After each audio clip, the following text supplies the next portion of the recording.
Breaking news.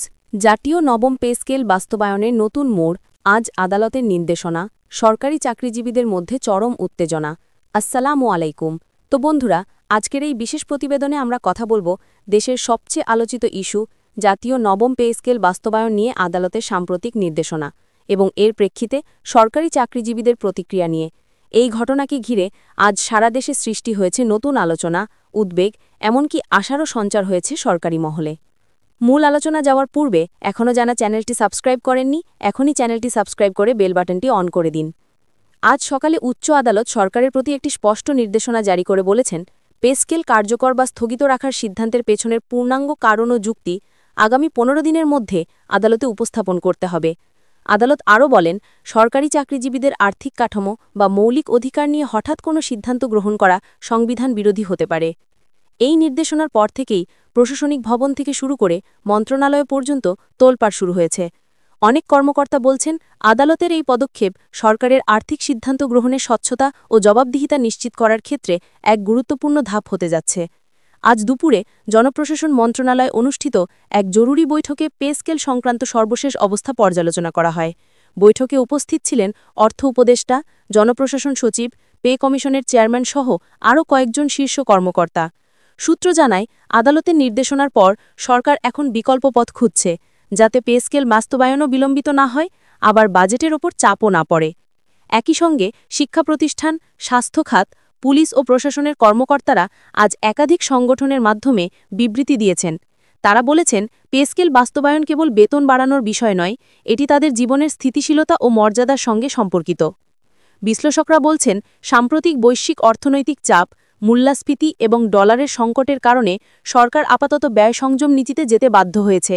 কিন্তু এই অবস্থায় পে স্কেল স্থগিত বা বিলম্বিত করলে জনসেবার মান ও প্রশাসনিক স্থিতিশীলতা মারাত্মকভাবে ক্ষতিগ্রস্ত হতে পারে।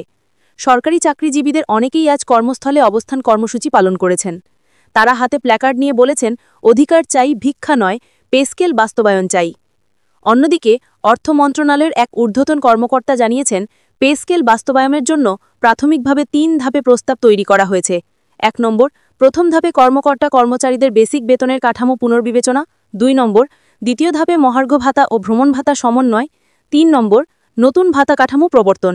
এই প্রস্তাব আগামী সপ্তাহেই প্রধান উপদেষ্টা পরিষদে অনুমোদনের জন্য পাঠানো হবে বলে জানা গেছে।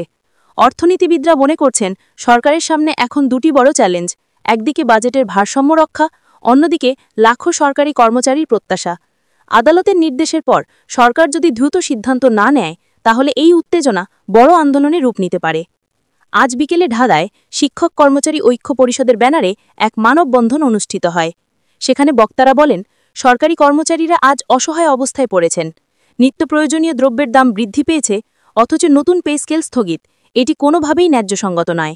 একই সময়ে সামাজিক যোগাযোগ মাধ্যমে #পে স্কেল চাই ট্রেন্ড করছে।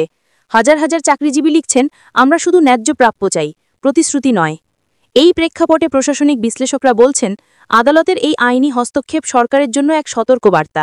ভবিষ্যতে কোনো আর্থিক সিদ্ধান্ত নেওয়ার আগে সরকারকে অবশ্যই পে কমিশন ও কর্মচারী সংগঠনগুলোর সঙ্গে আলোচনা করে একটি গ্রহণযোগ্য সিদ্ধান্ত নিতে হবে।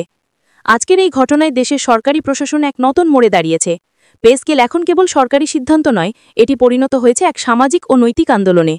বিশেষজ্ঞরা বলছেন, সরকারের উচিত এখনই একটি পরিষ্কার রোডম্যাপ ঘোষণা করা, কখন, কিভাবে এবং কোন ধাপে পে স্কেল বাস্তবায়ন করা হবে। এতে শুধু কর্মচারীদের আস্থা ফিরবে না, দেশের আর্থিক স্থিতিশীলতাও টিকে থাকবে। তো বন্ধুরা, আজকের এই প্রতিবেদন থেকে স্পষ্ট, জাতীয় নবম পে স্কেল এখন শুধু সরকারি সিদ্ধান্ত নয়, এটি জাতীয় আলোচনার কেন্দ্রে।